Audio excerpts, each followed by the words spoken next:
Boxing Ego here. If you like this video, make sure you hit the like button and also subscribe to the channel and hit the bell icon on the top of your screen to get notified when the latest new content drops.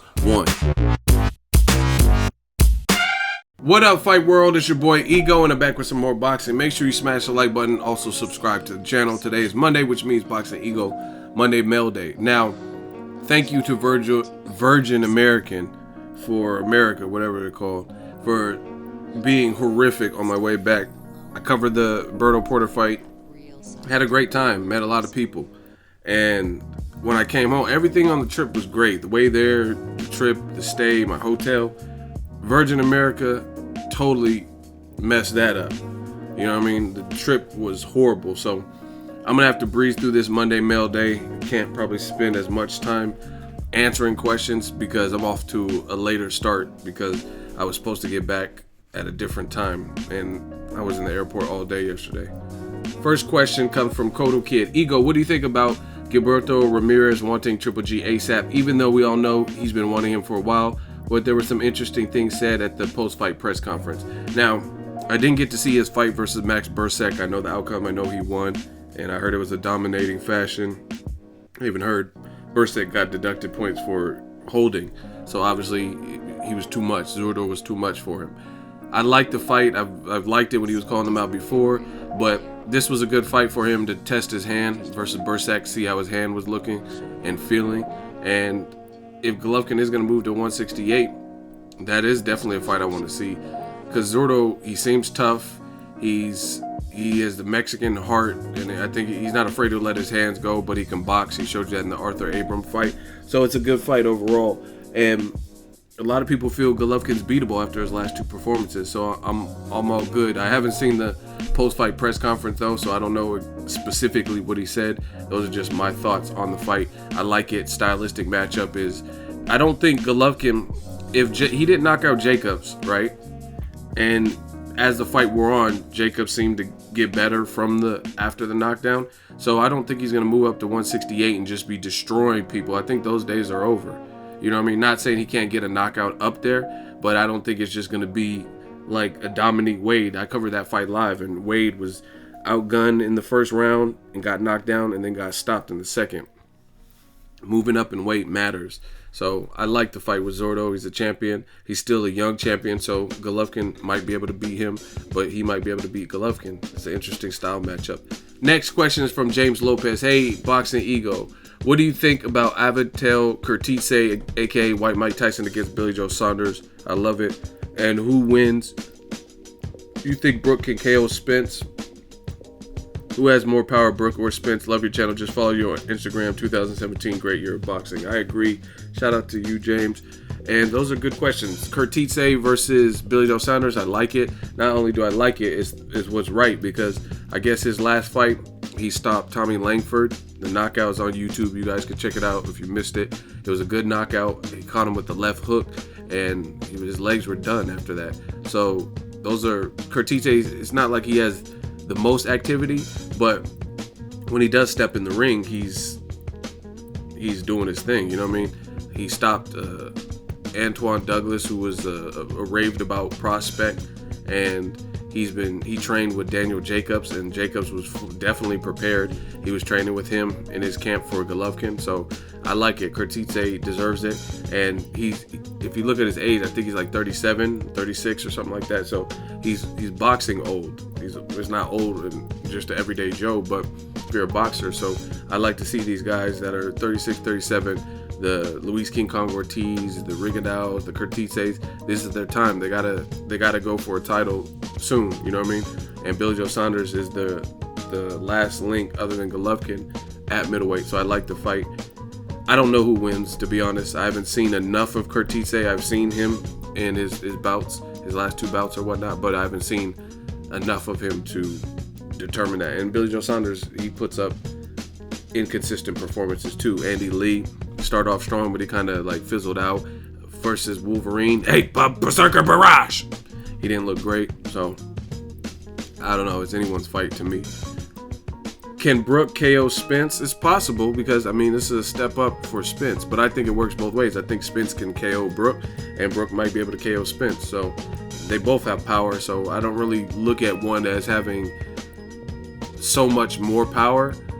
I just think Spence, his style is more rugged, so he's more aggressive with his power. But I've seen Brook use his power. Brook's power to me looks more noticeable.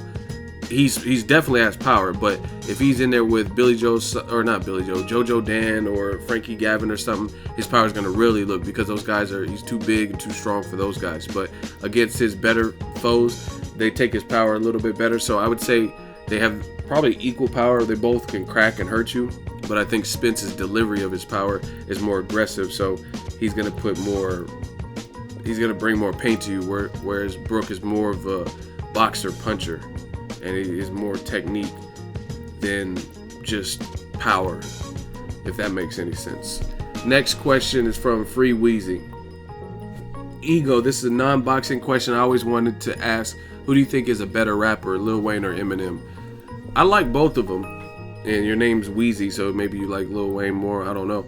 But I would put Eminem in turn. You're saying better rapper, so when I think of rapping, who has rap skills, I have to put Eminem above Lil Wayne. They both make cool music and whatnot, but just lyrically and whatnot, Lil Wayne says a lot of clever stuff, like real G's moving silence like lasagna. Like, he says clever stuff. Sometimes it's weird, sometimes it's super witty.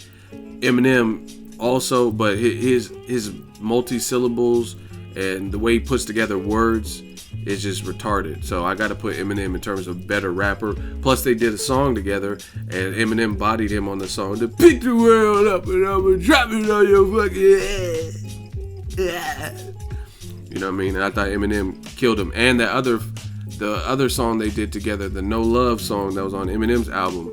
And he said something like, "Cause Marsh is not mellow till I'm toppling in the top and I'm not gonna stop stand on my Monopoly board." Yeah, so he got him on all the songs, Drop the World, No Love, all those songs. So yeah, I'm picking Eminem. Next question, random commenter. Ego, what fight are you more eager to watch, HURD versus Charlo or Boo Boo Charlo? I like all of them, but I would say Boo Boo Charlo. I think both of those guys are a bit more seasoned. Jarrett Swift, HURD, is my dude. He's a new champion. I thought he was getting outboxed by Tony Harrison, so he got the stoppage. I think he's just I don't think he's a weak link per se. I think he can build from that, but he's the youngest, so I think the other guys have a little bit more maturity in terms of where they're at as pros, not like immature versus being mature as people. But I think Boo Boo is more, I mean, he's Olympian. He's had big fights at this point, Vanes Matarosen and Jack Kukale in Germany and stuff. And Charlo's just coming off of a great win. So to me, I would like that. Plus, there's a little bit more of a backstory there, even though Charlo called out HURD post-fight. I was at the fight. I just think there's more of a backstory. Boo Boo's been kind of getting at both of the Charlo brothers for some time now. So that's what I would prefer. But I'm definitely not anti-seeing Jarrett Swift HURD versus Charlo. Next question is from T.Y. Kang. What's up? Great coverage on boxing. Keep it up. Thank you. Question, I like Canelo, but what do you think his chances are against one of the Charlo brothers, specifically Jermall? I don't think he would win a fight against him, but I guess his fight against Chavez will help answer that question as well. Yeah, I'm not sure. I think the Charlo fight, I think, to me, Jermall is still, I like what Jermell did. I interviewed him and stuff. Good dude. He had a great emphatic win over Charles Hatley, who came into the fight confident. I talked to Charles Hatley.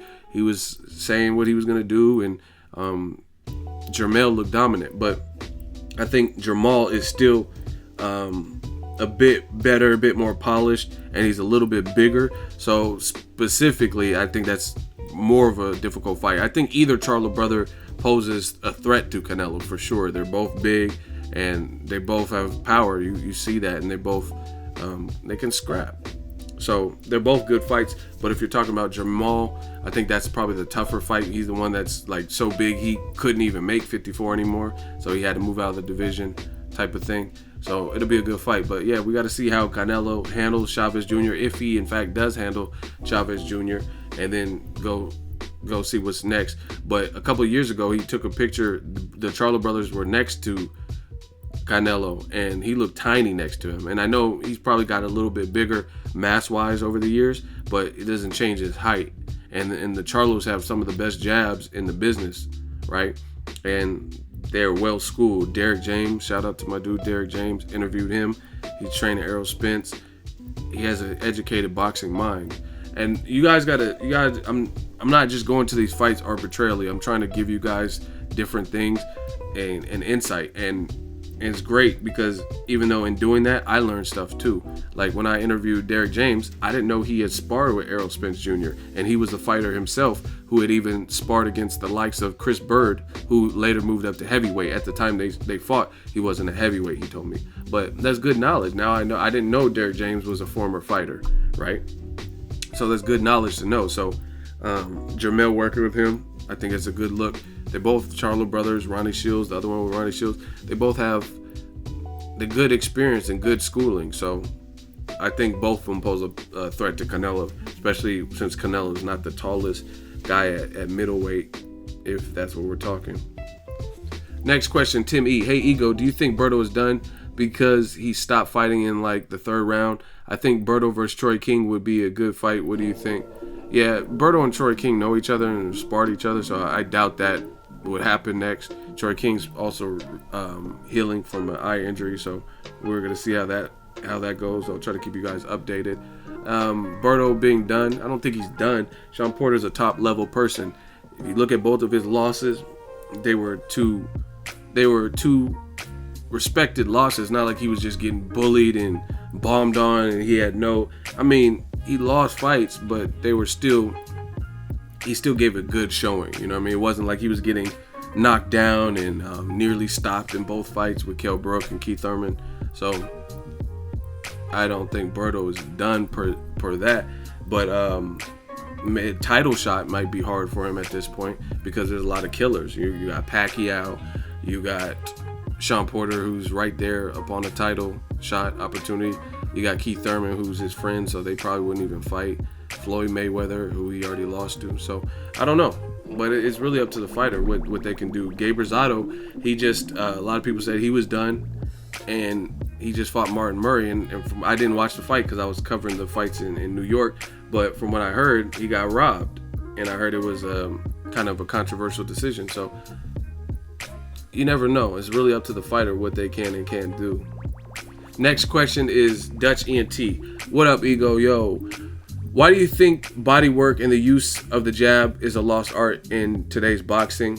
Why do people seem to blame the fighter with lateral movement instead of blaming the who's supposed to know how to cut off the ring? Keep up the good work. # new media. Second part of your question, very easy. Because usually the fighters that are the ones moving are going against somebody that those casual fans and people who are complaining about it, they're doing something to the fighter that they do like, and they don't like it.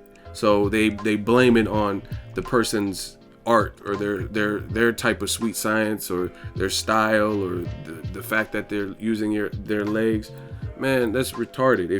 People in this world, people are going to use whatever tools that they have available. Like, the only time you really wouldn't is if you don't have that. Like, let's say you got in some kind of accident and you lost one leg and had to amputate it.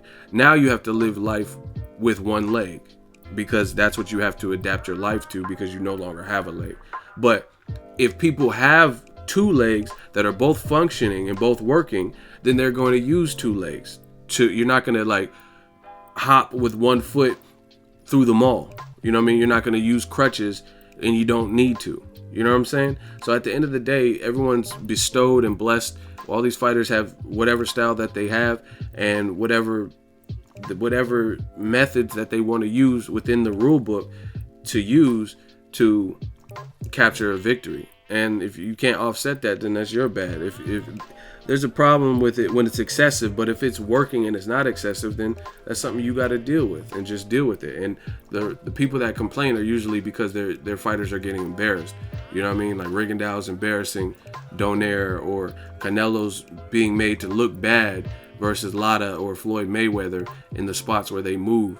And you put Canelo in there with someone who's not going to move, like James Kirkland, and he gets an impressive knockout, highlight reel knockout. So, of course, they're going to be mad and look for any excuse because the fighter that they want to win or whatever the situation is not being able to do what he what he wants to do. Like I said, Canelo, you put him in with James Kirkland, he looks crazy good. You know what I mean? You put him in there with Mayweather or somebody with legs that has other boxing attributes, and it complicates things for Canelo and makes him work. And his slow feet has a harder time of keeping up with that. And that's the reality of it. But there are no excuses. That's like Kovalev. Let's say I'm a light heavyweight, which I clearly couldn't even make 175, but let's say I'm a light heavyweight fighter, right? I can't be like, damn, Kovalev, Crusher, you hitting too hard. You don't put so much oomph on them punches. You gotta take some of the steam off them punches. That doesn't make sense. You know what I mean? So somebody using legs or lateral movement, you can't tell them not to do that when it's within the rules because you don't want. That's, again, see how crazy that would sound to tell somebody like who's a speedster, Gary Russell or somebody, man, this hand speed, I can't time this, right? You better slow down. Stop throwing 6-punch combination. You're not going to tell no Amir Khan or Gary Russell to slow down their speed. You know what I mean? You have to find a way. Like Lomachenko versus Gary Russell, he found a way to time that speed and outclass Gary Russell. And that's what these other fighters got to do. If someone's running, cut them off, jab, stop them, beat up their body so they don't have the energy to move. There's ways around that.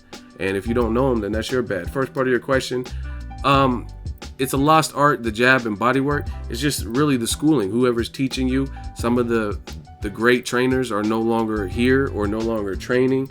And there's a lot of fighters that they don't have that same throwback trainer. You know what I mean? They might have their dad training them. And that's not a bad thing. I'm not saying like, oh, all father fighters are shitty or whatever, but there's generational things. If your father's training you and he wasn't around during the Customado days, like training and stuff, then maybe some of the old teachings, the methods that they had back then, he's not going to be familiar with. So he's going to train you however he trained you to get you to the silver and golden gloves and stuff like that. So I think it all goes back to teaching, is what you're taught. That's why Floyd Mayweather is really hard to beat in today's era, even in today's era, is because the way he's not trained and taught, and he doesn't have the mentality of these young fighters. He's not on Instagram with liquor and beer and drinking and stuff like that. And he comes from old school training, stuff telling you how to do that. Hey, when they do this, then you do that.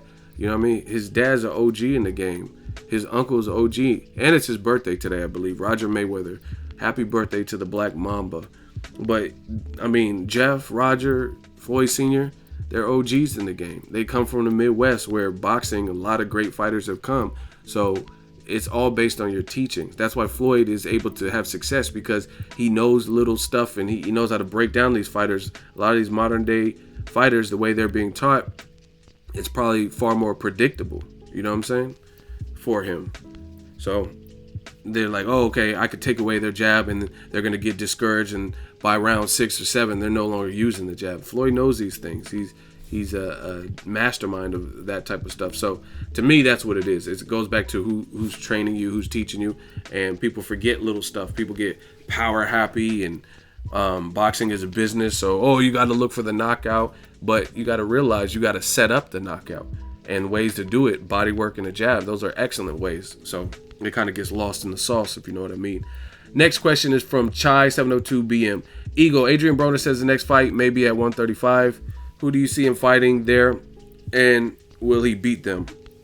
I don't believe that's true. I know he said something like that. He said, I seen the interview where, because it was after the fights, and I ended up going back to my room, so I didn't even try to find more interviews or whatnot. I wanted to work with the footage I had. But he's not going to 35. He had enough hard time making 140. I seen him. He looked in good shape, and he looked bigger than 35. You can see it in his face. His face at 35 versus his face now. His face looks fuller. So I think he was just saying that, making a point or whatever, but I don't think that's a legit thing that he's going to try to do. So I'm not even, not to dismiss your question, but I'm not going to entertain who he could fight at 35, because I don't see him fighting anyone at 35. Next question is from Kush Arcade. Ego, I know Jermall hasn't gotten acclimated to 160 yet, but I would like to see Jermall fight Canelo or Triple G. Do you think those fights would ever happen? and who would you pick to win? I honestly think if Jermall looks good at 160 in his next fight with his skill set, strength, and size, he could pull it off. Yeah, he could definitely possibly beat Triple G or Canelo. He has the right ingredients, especially for Triple G, because I think Triple G's 35, and if he can take a punch at 160, then Jermall's a problem, because he has a bit of slickness to his style, just the way he delivered that counter uppercut. That takes timing. You know what I mean? It looks like he has decently long arms and stuff like that. He's athletic. Again, like I said earlier, great jab. Those are things that have given Triple G some issue from past opponents. Kell Brook with the uppercuts, and that was a welterweight jumping up 2 divisions. So if he acclimates the right way, he has nasty uppercuts, and that seemed to be bopping Triple G's head up.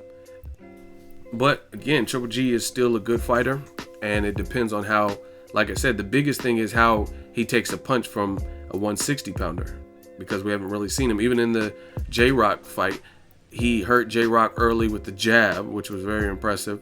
And to me, J-Rock was trying, but he was never really ahead in the fight, you know what I mean? And then he ended up getting the stoppage. So we have to see how Jermall takes a shot at 160, but he definitely has a chance against any of them dudes. Next question, random commenter. Ego, I have 2 more questions. One is HBO doing 24/7 for Canelo versus Chavez Jr. I want to see it so they can advertise the fuck out of that fight. 2, I'm just poking fun at this, but what do you think about McGregor facing Jeff Horn? LOL. Make it happen. Laughing my eyes. I heard a lot of people saying that, but I haven't seen enough of Jeff Horn to know what he can do. At least I know Conor McGregor is a fighter. Is he a boxer? Probably not, but I can tell he's a perfectionist type of mentality. He's a fighter. So I actually know more about Conor McGregor than I do Jeff Horn. And then the first part of your question, I'm not sure if they're doing it HBO 24/7. They have a Heritage episode. It's on their HBO Boxing YouTube. You guys can check that out. I thought I seen him filming a face-off, but I haven't heard of any updates, so hopefully they get that. Next question, D-Boy206. What up, Ego? Charlo looked really good getting the stoppage. What do you think he should do next? Well, he already called out Jarrett Swift Hurd. I was at his fight live. It was a great showing. It was a dominant showing. It looked like some bad blood. So he's the man. He successfully defended his title, and I'm up for any top level fights. Boo Boo, Andrade, Jarrett Swift Hurd, maybe even a Vanes Matarosan rematch. Maybe if it's like kind of like you can't get any other champions to unify or anything like that. So anything like that with a guy that we know, and I'm pretty good with that. Next question is HTX22Z. Ego, do you think the ref should warn Porter more often of his head first fighting, or do you think he has a legit style? I actually haven't seen it as bad as in the Berto fight. That was the fight where his head seemed to be more of a problem. I might even say earlier in Tim Bradley's career, I've seen it more with Tim Bradley, because he had that kind of rugged style and he didn't care if his head. Orlando Salido does it. But listen, this is the thing. You can't, if the ref is not giving you the calls you want, you can't complain to the ref. I think that's kind of the mistake Berto made, because he was like looking to the ref for the ref to interject. But the thing is, Shawn Porter doesn't care nothing about that. If he's not being warned by the ref, if he's not close to getting a point taken away or hasn't been warned, he's going to keep mauling you.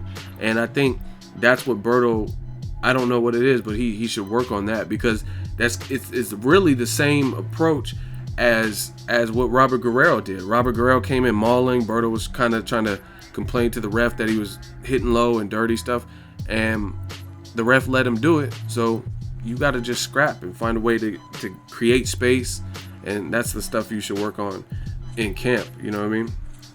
But I don't know. I don't really recall. I gotta go look back.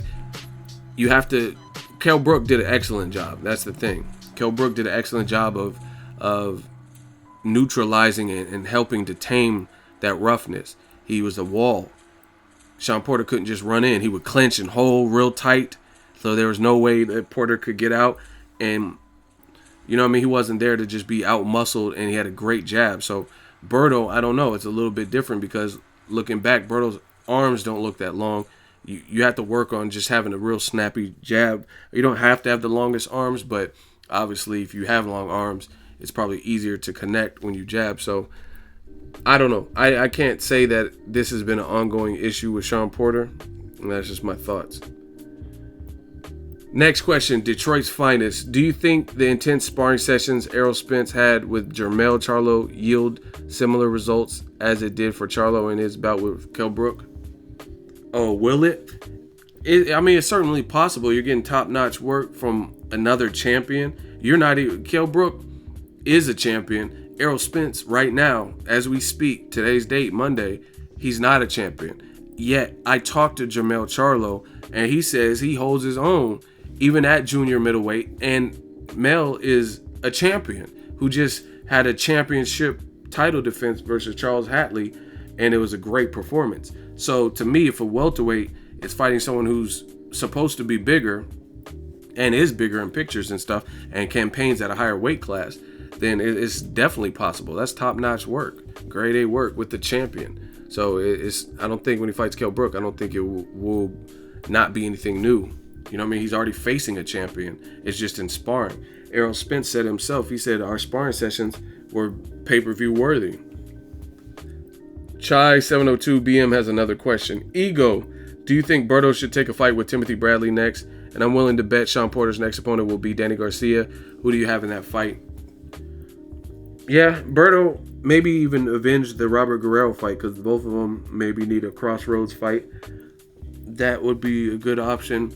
Bradley, I don't know. I like the Bradley fight because I don't think Bradley has the power to stop Berto, because Shawn Porter stopped him, but I mean he was still on his feet. He was still cognizant of what was going on. He was just getting hit too much or whatever. But that would be a good fight. I just don't put Bradley with too many Al Heyman fighters until I see more of a pattern of them actually working together. Shawn Porter, Danny Garcia, good fight. I still have questions about Danny Garcia at welterweight.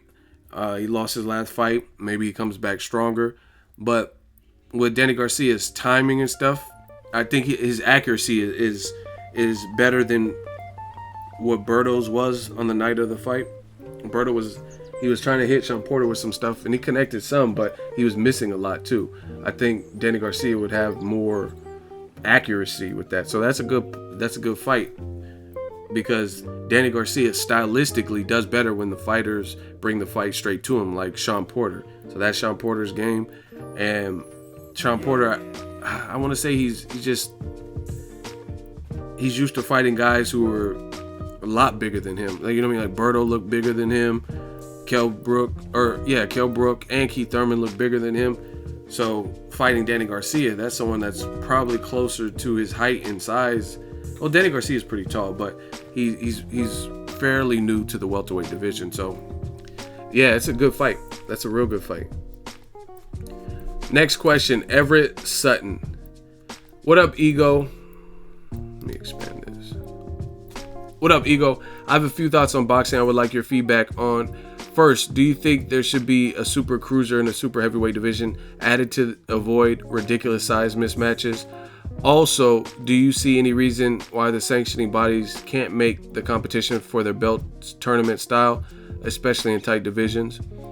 Lastly, I had an interesting conversation with a friend and a newer boxing fan that asked me what I thought about a matchup between Vasil and Mayweather. I initially said it would be a close, and then I remember at that weight and age, he was putting the nuts on people, and he would have a decided power and size advantage.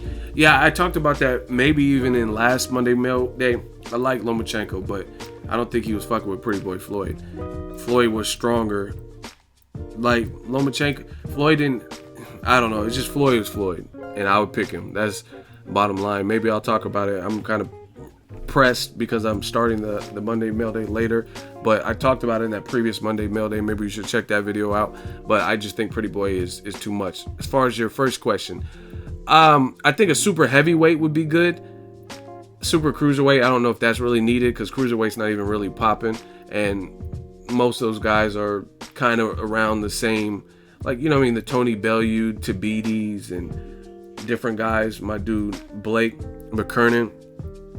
they're all around the same type of frame and build. It's not like one just looks like this monster that's huge and then the others don't. So I don't think they need a super cruiserweight. Super heavyweight would be good because you got a lot of the Klitschko's, you got Deontay Wilder, you got Tony Yuka, you got Tyson Fury, and them dudes are like huge, like 6'6", 6'7", 6'9", and they weigh like Deontay Wilder actually doesn't, he keeps his weight down. He only weighs like 230, but still his frame is just big. So a super heavyweight would be cool for those monstrous heavyweights, because there's no way, to me, the guys that are like Steve Cunningham moving up, the Glasgow or whatever, Glasgow, I think his name, them guys can't.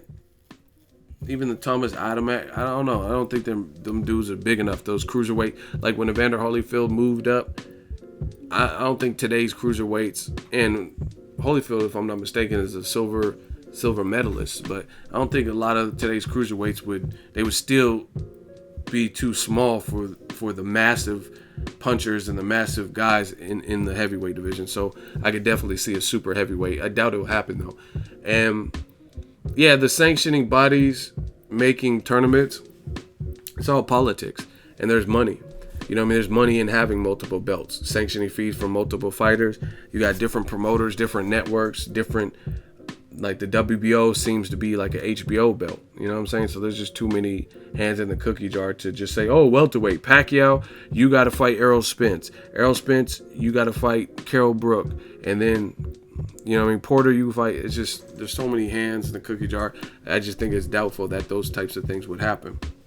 Next question, lightskin_nerd21. Hey, Ego, what do you think about Shawn Porter and Danny Garcia fighting for the #1 contender for Keith Thurman's WBC belt? Well, let me read the rest of your question. I know the Shawn Porter and Berto fight was eliminated, but isn't Danny already the #1 contender? This is confusing. What's your take on this? Yeah, Shawn Porter was in the WBC eliminated with Andre Berto for the WBC belt. Danny Garcia was already rated. I don't know. I don't really know how that works.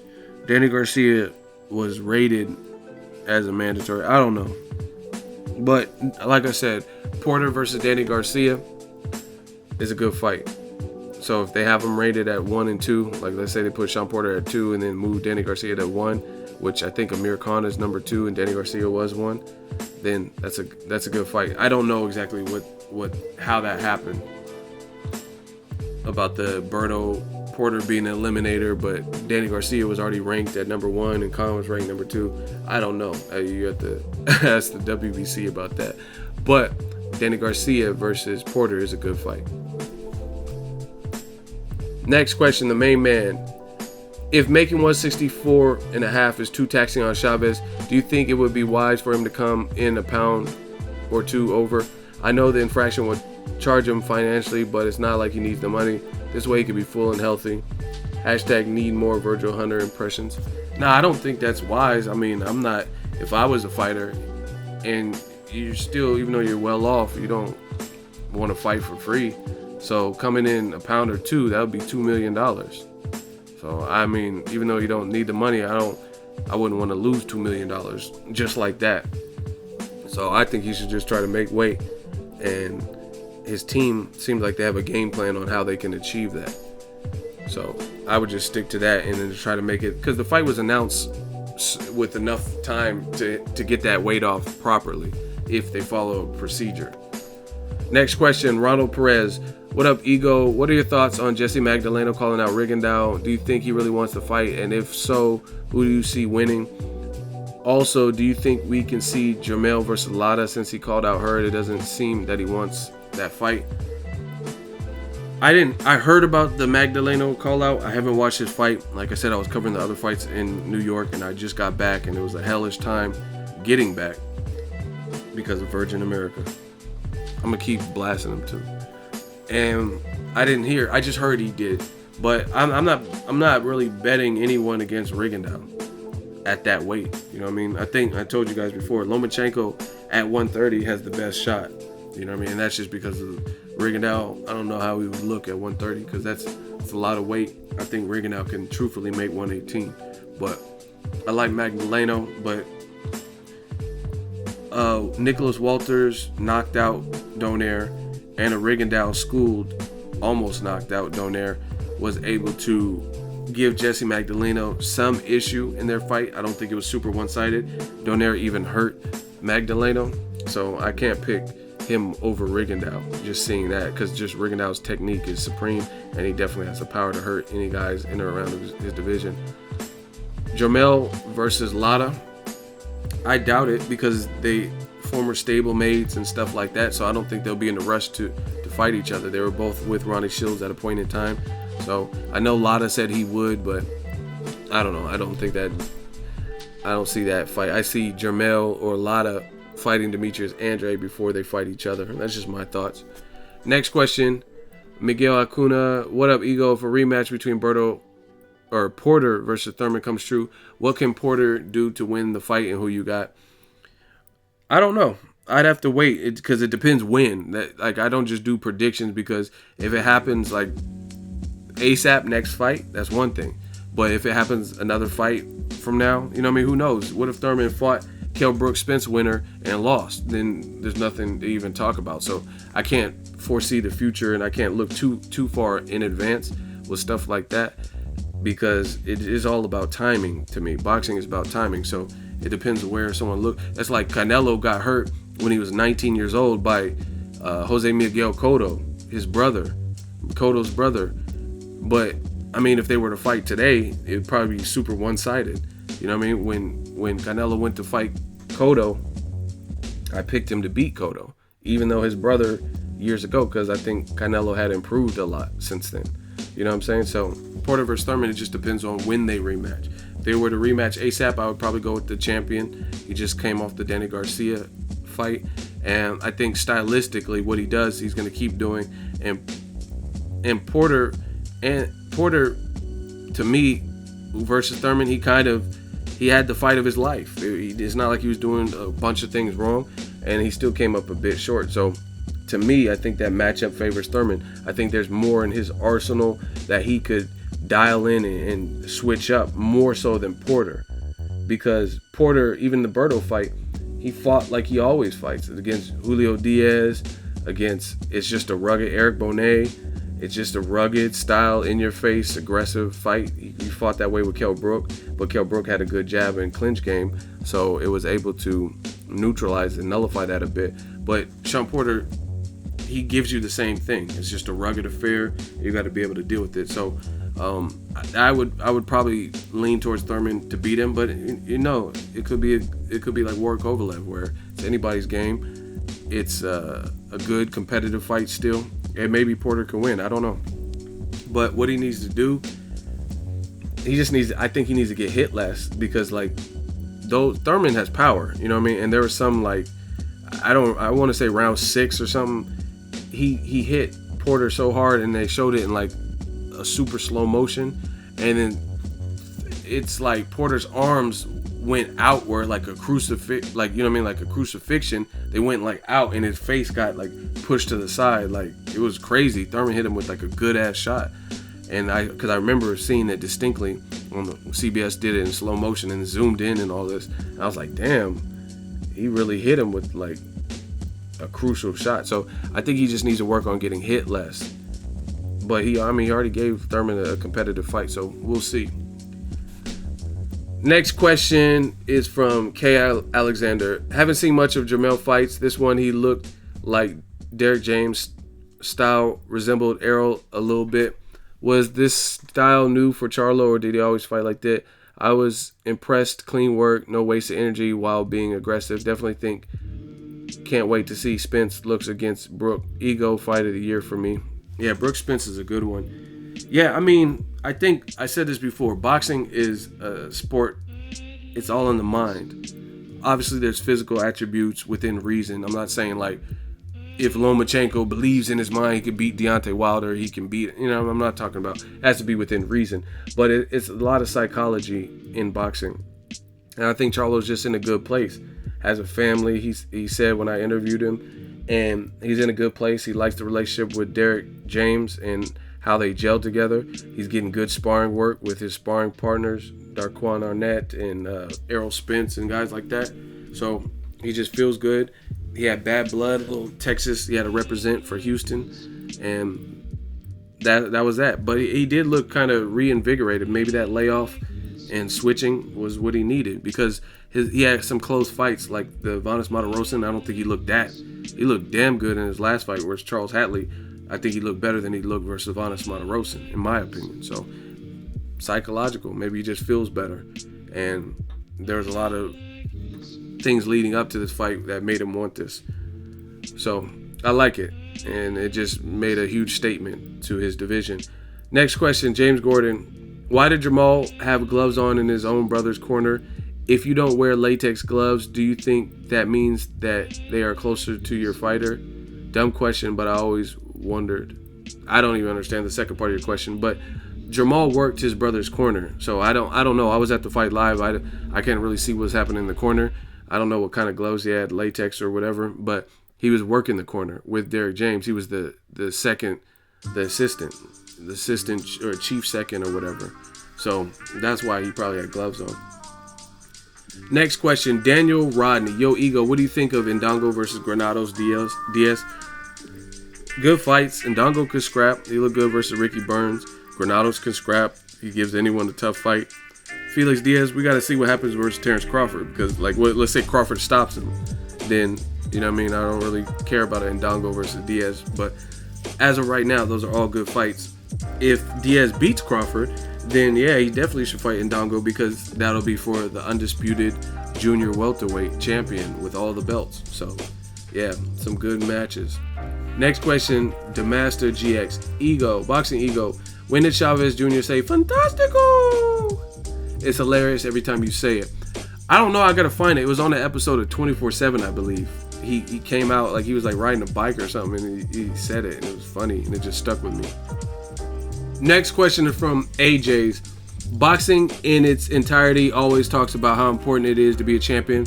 So why was the Charlo fight an actual WBC championship fight, not the main event over a WBC eliminator? Why are so many people disrespecting Charlo, saying he hasn't fought anyone? A lot of people are calling for ANDRADE, but people don't understand you can't unify the WBA regular belt.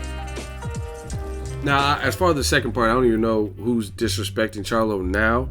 Both Charlos, I told you, I'm going to call them the mandatory killers. They both look good against mandatories that were deemed as tough and could possibly beat them. So I don't really know who's disrespecting the Charlos at this point. Maybe before. The ANDRADE fight, people just want to see, and I don't blame people for wanting to see that. But you say boxing in its entirety talks about how important it is to be a champion. I mean, realistically, boxing is still a business. So, I mean, why would you put Charlo versus Charles Hatley, two guys with smaller names, instead of a co-main event? You would put them as the main event just because it's a title fight? I mean, that to me, that doesn't make sense. That's like saying Jarrett Swift Hurd, since it was for the vacant title that Jermall Charlo left behind, the IBF title, Jarrett Swift Hurd versus Tony Harrison.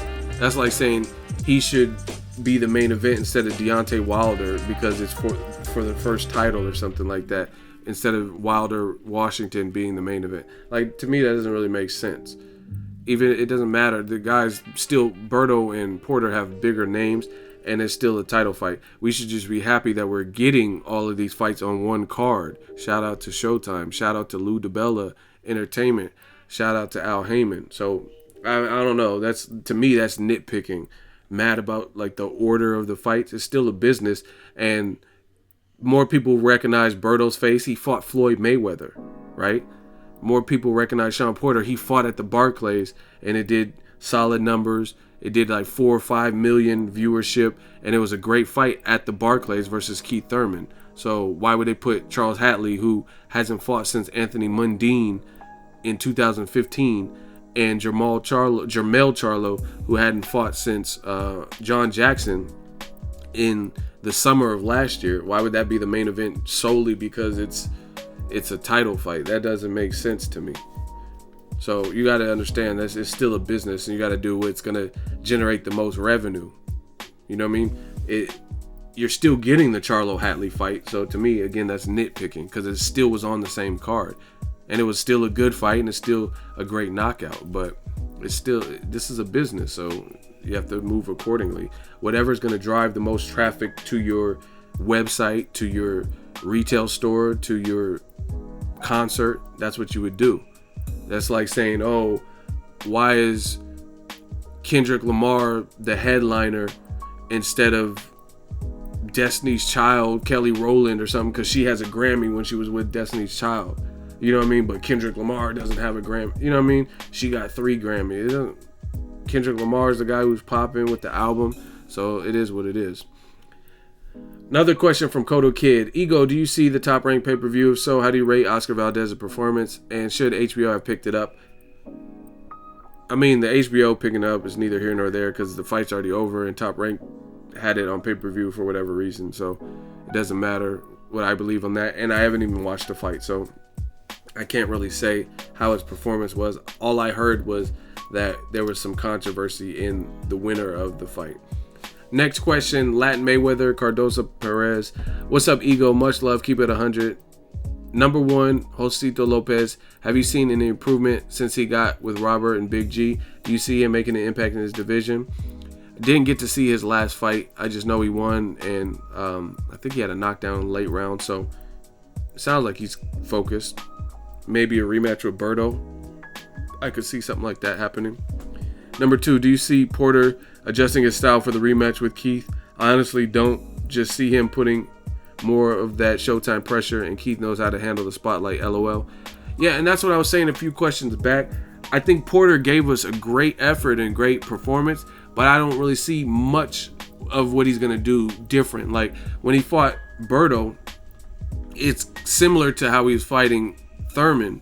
It's just Thurman knew how to deal with it. Same thing as when he fought against Kell Brook. I think they just dealt with it different than Berto. Berto wasn't getting letting his hands go, and he was like kind of complaining to the ref and things like that. So I don't know. I don't know what improvements Porter can do. It's not like he got on his toes and just started boxing and moving like Muhammad Ali. He was doing what he normally does, and that's still a problem for anyone in the division. Don't get it twisted, but that's why I would lean towards Thurman again. But that's just my opinion. Number 3, what's your take on people like 50 Cent? Something special coming in the game, putting boxers' career like Gamboa on a weird track. Like, I believe if Gamboa would have chosen another route, he wouldn't have had more exposure but stayed on point. Do you see him making an impact again, Gamboa? Final question. Yeah, I mean, Gamboa, he's fighting again on the day before the Canelo Chavez fight, so that's good to keep him active. And I don't know. I don't know if he can make an impact because it is, like you said, he hasn't been fighting. His last fight, he did what he had to do, but it wasn't his greatest performance. It didn't look like when they were calling him Baby Tyson. So I don't know. But maybe if he gets a couple more fights and starts looking good again and fights Lomachenko, he'd be right back in the mix if he can beat Lomachenko. And then you said the final question, Brandon Rios, do you feel he's going to look different on his upcoming fight with his new trainer, Ricky Funes? Much love. Congrats on the 71-something thousand. We out here, baby. 209. Hashtag Eagle Army. Hashtag fuck trolls. Hashtag new media. Damn, you repping.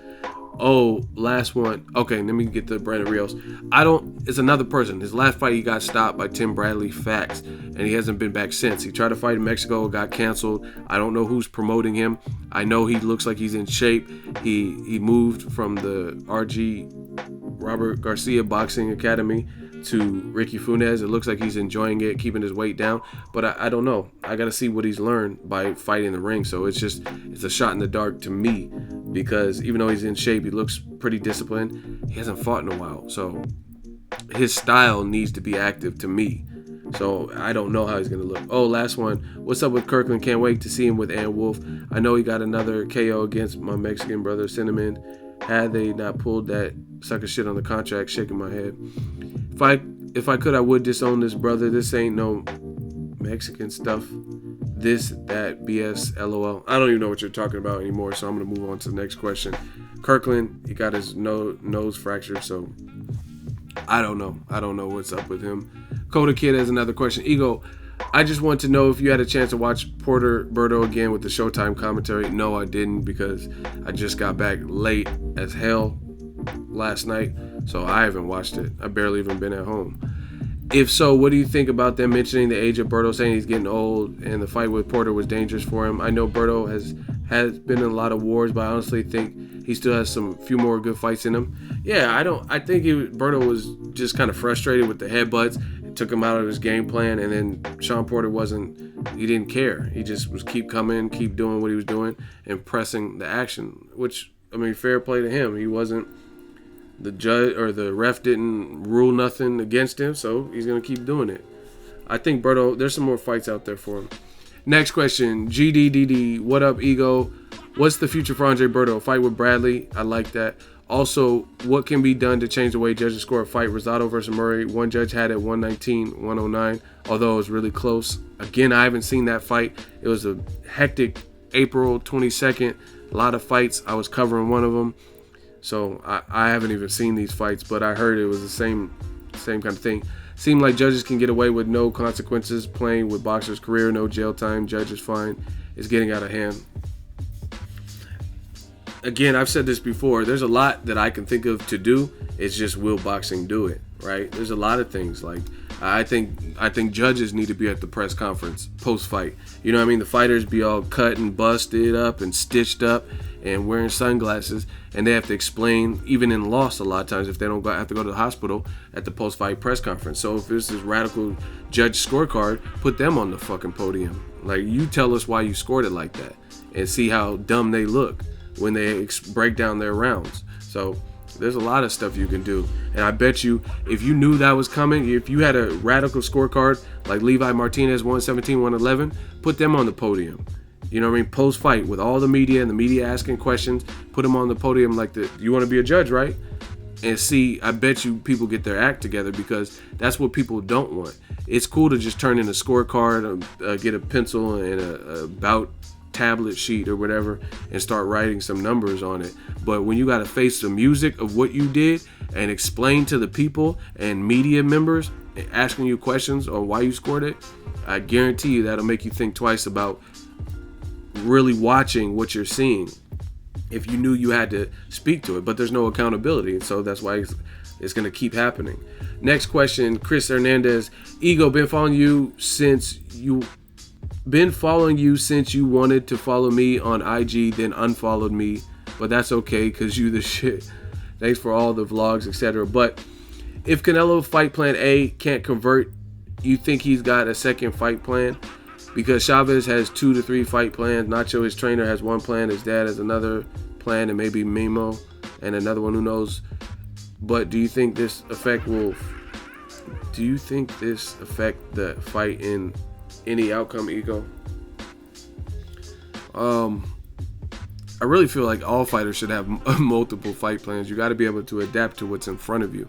So I would hope Canelo, being the face of boxing in the absence of Mayweather, I hope he would have more than one plan. Like, hey, we underestimated him.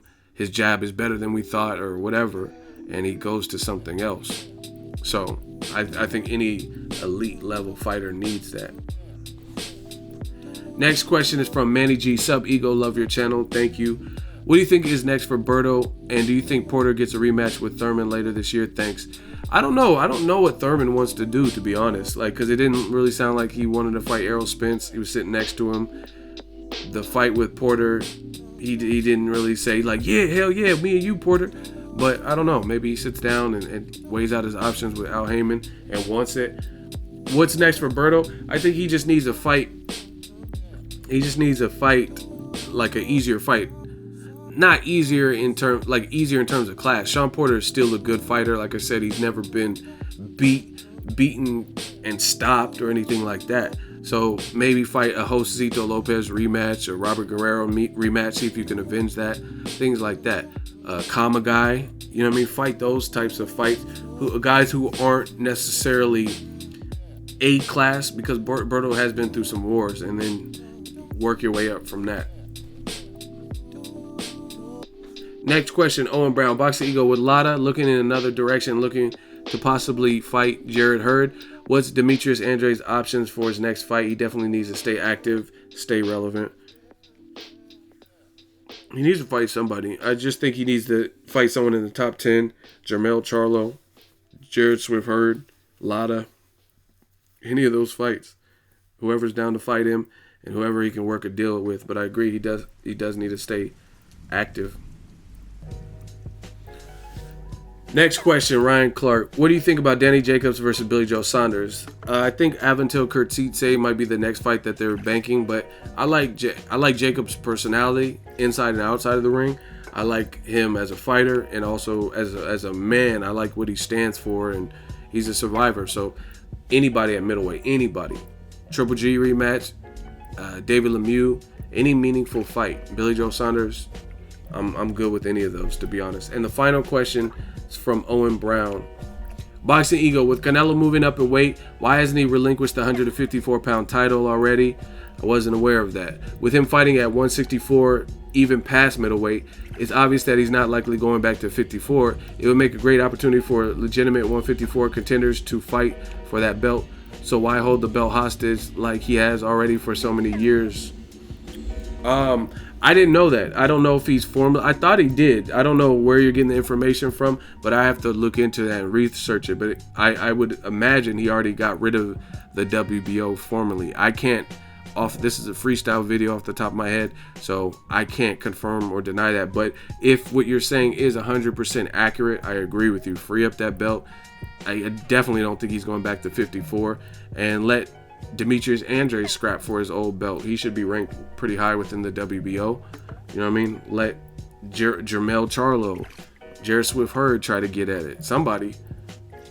And that wraps up Monday Mail Day. I try to get to a lot of questions. This one was a bit more rushed than normal, thanks to Virgin America. Don't fly with them.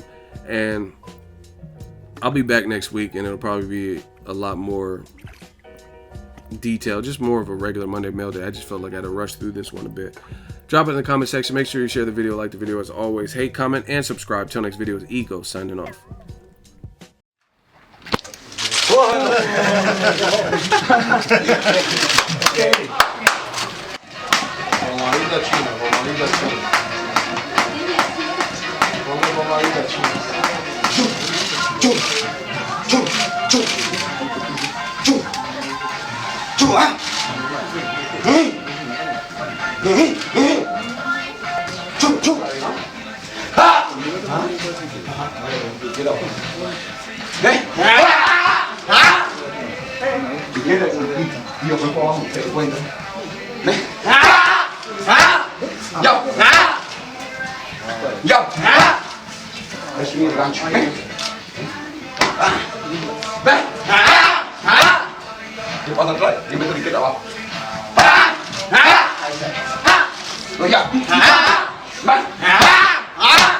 Y queda arriba con ella arriba de cualquier abajo.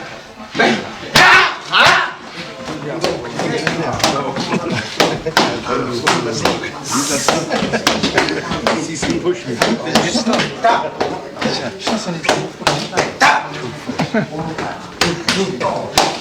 Mira, le salió los costados.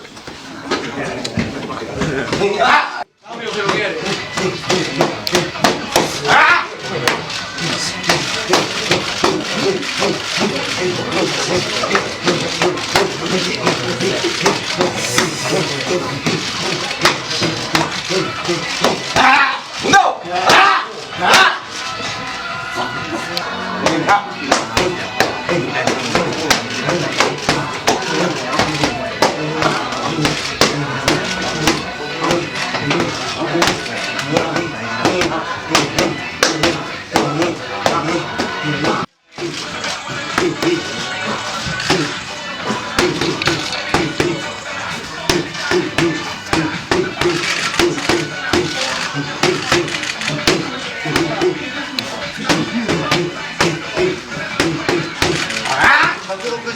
bien tú, 160.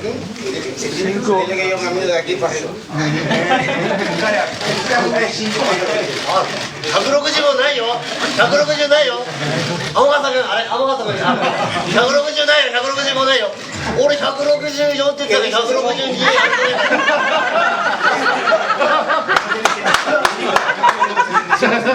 menos de 165. 持ってたよ。ライト軽く。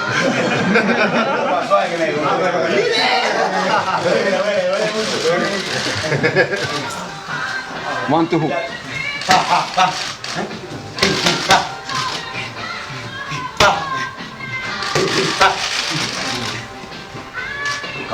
こっち回りがいいか。そうかそうか。はい。あえてこう回っても大丈夫なんで。¿Él puede dar la vuelta para acá? Sí, claro. él lo sabe.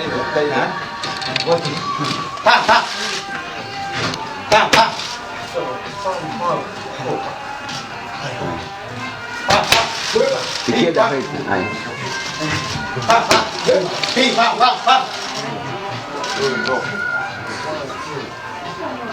Okay. Uppercut.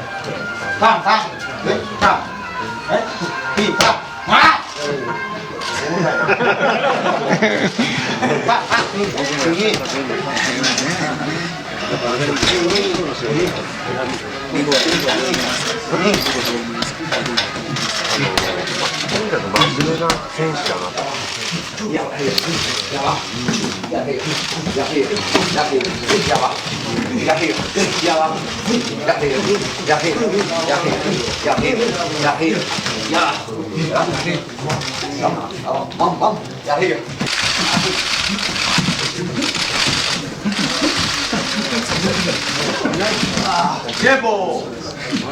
Vamos tirando, vamos.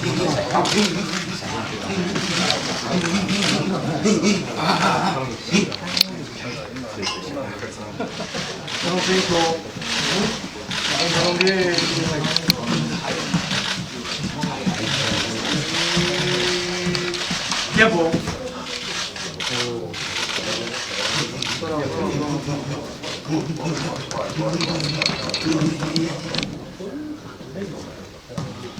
Motor. ¿Cómo? No.